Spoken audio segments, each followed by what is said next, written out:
Welcome into Five Things. This is Erik McKinney, joined as always after every USC game by Greg Katz and Marc Kulkin, and we're here talking USC 41, Arizona 34. Greg, let's go straight into our first thing. As always, your player of the game.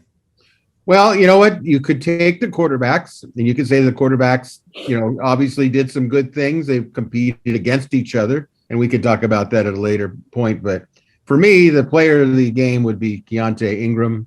I thought he controlled the game. When you think that SC didn't score a touchdown in the second half, really, I think it was just 2 field goals. The guy who at least got them to that point, besides some nice quarterbacking off and on, was Keontae Ingram. I think if some of those penalties that were administered on some of his longest runs, I mean, he could have had 300 yards rushing if you didn't keep taking away every time somebody was caught holding for one reason or another. But I thought that Keontae really, this was, I think, with the tailback that USC is used to. Now, it's not really a tailback because he's not lined up in a tailback. He's an offset back. So I refuse to give into the tailback stuff. It revolts me. It's a running back, period, in my opinion. But no, I'm going with Keontae. Well-earned, tough, did some really great things out there. And like I said, without a couple of penalties, he could have had one special night, no matter what position you're calling it. Marc, go ahead. Your player of the game. Yeah, I don't think there's probably not going to be any other player chosen tonight. Keontae Ingram, you have to give it to him. 26 rushes, 186 yards on the ground. As Greg mentioned, he's probably closer to 300 if he doesn't have, I don't know how many runs he had called back, but I know he had at least one 58-yard touchdown called back. We'll cut that really short. Keontae Ingram, he ran the ball extremely well, and it's a good thing he was here tonight. Yeah, it's Keontae. We can give some credit, I think, to the quarterbacks, and you got Kedon Slovis 14 of 20, 192 yards. Jackson Dart 12 of 18, 109 yards. Both of them threw 2 touchdowns. Kedon had the 1 interception on a tipped ball that got brought back, but when you're trying to juggle those 2 guys and you're seeing time here and going to the sideline and then coming out, I thought they did okay at sort of keeping them in rhythm. And that was kind of a concern that Graham Harrell talked about. When you play 2 quarterbacks, how do you find that rhythm for them? But yeah, you lean on Keontae, especially when Drake London goes down, and he really responded. And that's a couple big games back to back. And certainly, and we may talk about this, going forward a lot, but you expect to see Keontae quite a bit now over the second, not the second half, but these latter games in the season. Second thing, and Marc, we'll start with you here, and that's the play of the game for you. Yeah, and again, I don't think we're going to get any disagreement amongst the 3 of us. Drake London, touchdown, season probably over. That play. USC hasn't made an official announcement yet. However, we do have sources, so I'm going to kind of break the news. They think he broke his ankle, so we probably saw Drake London's last play as a touchdown reception from Jackson Dart. That was the play of the game, and the reason it's the play of the game is even though it's this late into the season, it's now forcing USC to kind of create a new identity on offense, because it's been Drake London. Drake London will not be a part of this offense. I'm going to assume very strongly for these last 4 games of the year. So now USC has to re-identify themselves. Greg, go ahead. Your play of the game. Well, I agree totally with Marc. I talked to sources after the game, that saw him after the game. He was in a white cast. I'm not sure if it was definitely a hard cast or a soft cast, but it went from his ankle all the way up to below his knee. He was in good spirits. Didn't seem to be angry about everything. They had him on a cart. He had crutches. And so my feeling is, I agree with Marc. I think he's done for the season. I think he's done for a bowl game. We may have seen the last of Drake London. It's possible. You could, if you want to hold out a real prayer and a hope that he decides, well, I'll come back next season. But I think when you have an injury like this, it really lets you know how fragile each play can be in football. The good news, it wasn't a dirty play. It was a freak injury. And, I think he could probably say, look, it happened. It's just part of the game. But I think they do have to identify their offense, and I think they were starting to do it with the carries of Ingram. I think they're gonna have to do it. Now we can talk about something else later on, but I think at this point it's pretty obvious that they need a balanced attack at some level, and then we've got a real quarterback competition in our hands, no question about it. Yeah, that's clearly the most impactful play for USC, maybe of the season, and certainly looking forward. I'll say kind of for this specific game, we mentioned some of Keontae Ingram's long runs that got brought back. He had a 45-yard run. USC gets the ball, 6 minutes to go, and he kind of gets that drive started. They can't finish it with a touchdown, but USC is able to kick a field goal to go back up by 10 and kind of put Arizona finally, sort of on the ropes and away a little bit. So I'll go ahead and say for this game, for kind of locking up the win, that big run for Keontae Ingram. And Mark, you mentioned all the runs came back. It was at least 3 big runs that got brought back for Keontae. So to be able to see him get one and a really important one, I think that was big. And again, a way for the USC running game to kind of step up and figure out how to finally put Arizona away, because it sure looked for a lot of that second half like Arizona was just going to keep crawling its way and eventually get back, maybe tie it, maybe even go ahead with the way things were looking. So we're going to go to our third thing, and we're going to tweak it a little bit. We've got our trick here, it being Halloween. So this is the surprise, something that maybe you didn't see coming in this game. And Greg, we'll start with you. Well, I don't know if I could say I didn't see it coming. I was surprised that it happened when it happened. And that was, I was very intrigued when the Trojans, deep into the fourth quarter, the second to last drive. And I said, okay, Dart actually got in there earlier in the second half. And I said, would they really put him in crunch time? And look, it was a roll of the dice a little bit, and they put him in. And I said, what a signal that sends. What a signal that they are willing to put in Jackson Dart at the time, a critical time of the game.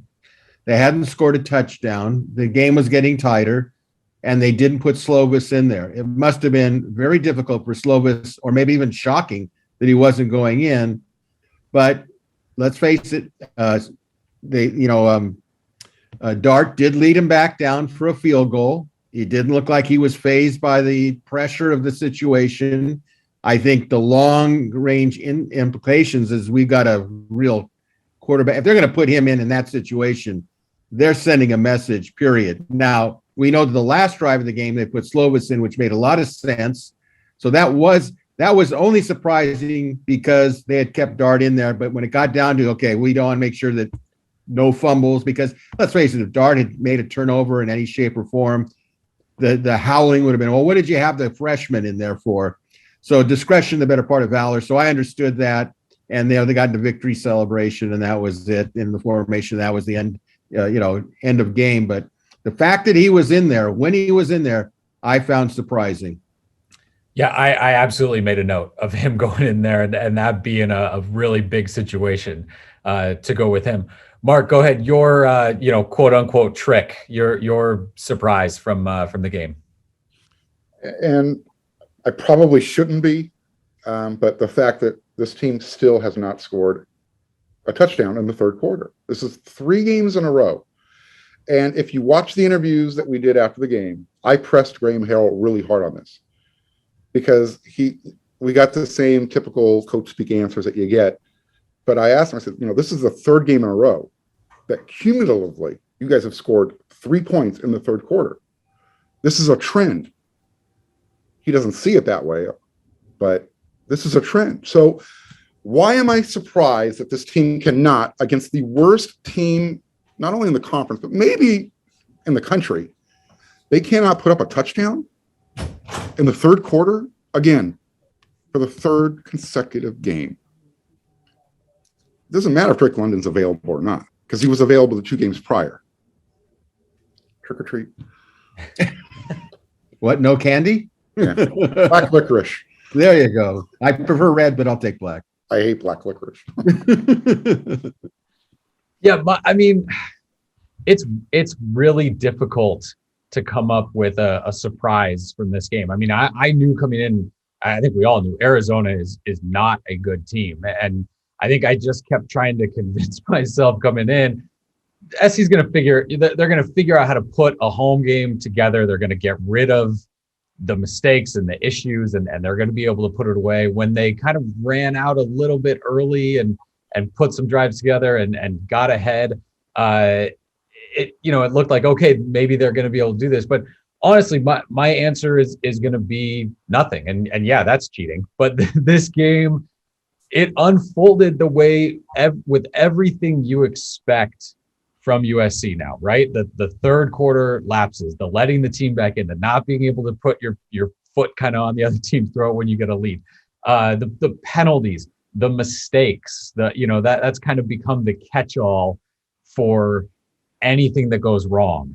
A holding that brings something back, not able to score a touchdown in the red zone, all of that stuff. So again, I know I threw the category out to you guys and I made you answer, and I'm going to cheat and say that they're just there was nothing. This is the team. This is the team that has run out there every time. And at this point, if you were going to find answers, they would have happened already. The fact that it's happening against Arizona again, this is not. It's not like all of a sudden Arizona, they figured something out here and they really put a great game together and they came out and played hard. That's not what happened. USC found a way, I think, at home again to play down to a team that is really not very good. And so that's going to kind of go into our next thing, and that's going to be we went with trick. Now we'll go with treat, which is the expectation, what you expected to see coming into this game. And certainly it might not be a treat in the typical sense of this, but we'll go with the expectation that was met. Mark, you go ahead and lead us off. The defense looking like crap again. I really don't want to belabor this, but when you're watching Drake Jackson trying to cover a tight end 30 yards deep, that's not who he is. He's not capable of doing that. And that's not a knock on Drake. That you're just mismanaging his usage. So at this point, that's my expectation. How is the defense going to look worse than they did the week before? They're finding a way. Trick or treat. Greg, go ahead. Yours. Your treat. Yeah. Your expectation. Expectation that was met. Okay, my expectation was going to be a tough game. I believed it was going to go into the fourth quarter. I've said that to all my friends, and they go, but they're horrible. I said, they're not good offensively, but they play hard, and there's something to be said about that. And they played hard for 4 quarters. As inept as they could be at times, they still, they're taking a wide receiver and they're turning him into a quarterback, and he's throwing the ball deep for completions. And I totally agree with Mark that this defense has got so many different, it's like holes in the wall and there's water seeping everywhere, and you plug one hole and then another one opens up. And it's to the point where I expected that in the second half that it was going to be tough. And the fourth quarter, I actually started to think, is it possible that, if they don't, especially for the onside kick, I said, you know what? The way things are going, of course, the onside kick was tailor-made to be recovered by the Trojans. But, I think the thing that really, I just can't believe I believe that they can't score in the third quarter. That's proven. I was surprised they couldn't score in the fourth quarter a touchdown. I said a whole half, you couldn't score one touchdown in the second half. Part of that is maybe they keep alternating quarterbacks as efficient as maybe both of them are, but give somebody a try to do it. We'll see what happens in the future. But no, I expected the game to be a tough game. Arizona's not very good, and we're not exactly the 72 national championship team either. Yeah, 35 points in the first half. The last time against Washington State in 2020, 35 points in the first half. Second half, they scored 3. 35 points in the first half against Arizona. Second half, they scored 6, 2 field goals. It is something that happens. It is a trend at this point. My expectation that was met was that we were going to see Jackson Dart, that he was going to play well. And at the end of the game, we were going to be talking about what do the Trojans do at quarterback now? What does it look like? What do the reps look like? How do what sort of emphasis is put on, let's keep Slovis as the starter. How much do we need to play Jackson Dart? You hear the players kind of talk about Jackson Dart's attitude and what he brings and that sort of thing. And it's just, there's certain ways the coaches and players talk about a guy where you start to think there's something here. And that's the way they've talked about Jackson Dart all season, even early on when he wasn't playing at that point.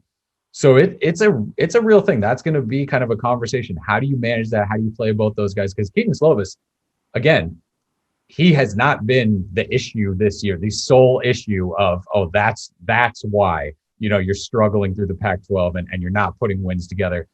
I think we all agree he's been fine. He's been just fine. So the idea that he needs to be benched and you have to go to somewhere else, that's not the case. But there are certain players that kind of get your attention and get guys going and get guys motivated. And again, no knock on Kedon, but Jackson brings it. That's his positive as a football player. One of them, that he can do that he can have that kind of impact. So yeah, this is going to be interesting. I think the rest of the year, and I think that's something, especially against an Arizona defense where you expected USC to score some points, expected Jackson Dart to kind of get in there a little bit. So how they go forward, and this will get us into our fifth point here, how they go forward is going to be fascinating.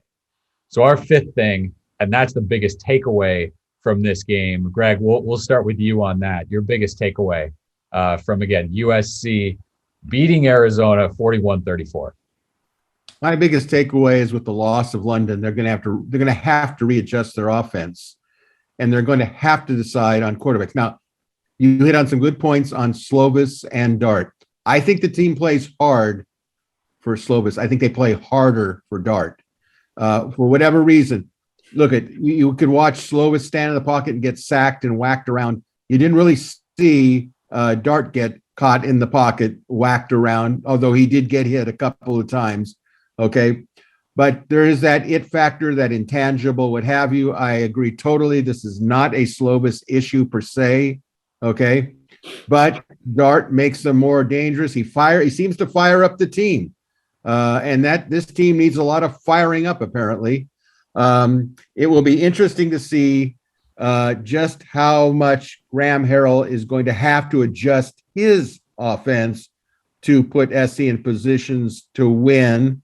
And so my takeaway is next week against Arizona State, and we hear it's a 7:30 kickoff. Oh boy. And coming off of a loss, Arizona State's really going to knows this is do or die for them.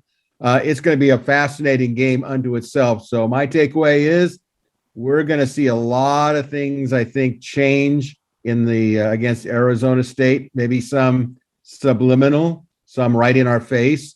But something, it can't go on this way. I agree with Mark. You can't keep not having scoring touchdowns in the second half. That's ludicrous. Mark, go ahead. Your biggest takeaway from this one. My biggest takeaway is probably my biggest fear is that we probably might have seen USC's last victory of the season. And again, I come back to the defense. On what was that, 3rd and 13, Arizona had 3rd and goal. They have a non-running quarterback who literally turned into Crazy Legs Elroy Hirsch. And he scored the touchdown. A non-running quarterback figured out a way to zigzag his way through, 8 defenders and not even get touched. So, yeah, I don't know. Unless this defense can make significant strides within a week, this team is going to be hard-pressed to win another game. Because like you just mentioned, Washington State just knocked off ASU. Cal just, threw Oregon State under the bus. I mean, and these are teams that have handled USC very easily. So, hey, Drake London is on the shelf, what it seems like, for the rest of the year. I'm not going to say we have a quarterback controversy, but we got 2 quarterbacks who can lead this team. And you've got an offensive identity of who knows what. So yeah, the team is 4-4. They need 2 more wins to become bowl eligible. Their next 2 games are at ASU, at Cal, before they finish up at home against UCLA and BYU. Hey. It's a tough slate. It's going to be tough for them to find those 2 wins. The biggest takeaway is Drake London. The last few weeks in the huddle that I do, kind of previewing games, one of the keys for the USC offense has been Drake London and question mark. Who's the other guy who's going to step up? Who's going to do it? But Drake London was always the guarantee. Was always the guy you knew. He's gonna put his catches together. He's gonna put yards. He's gonna affect the defense and make them do something. With him not there, who does that? I mean, Keontae Ingram was phenomenal in this game. Can he do it every single time? Can another wide receiver step up? Where are the answers to go there? Because Drake London was such a security blanket for Keaton Slovis and even for Jackson Dart too. So finding a completely new identity offensively. This is not a team that has adjusted well and figured out its issues and solved problems week to week, even given the bye week going into Notre Dame. There haven't been answers. Now all of a sudden, I mean, you're up a level. You're in graduate level classes now, and you couldn't figure out kind of the early stuff. So that's going to be really interesting to watch. You hope that it kind of galvanizes them, right? And guys do step up and, hey, we need to change things here. We need to find some answers here and get that done.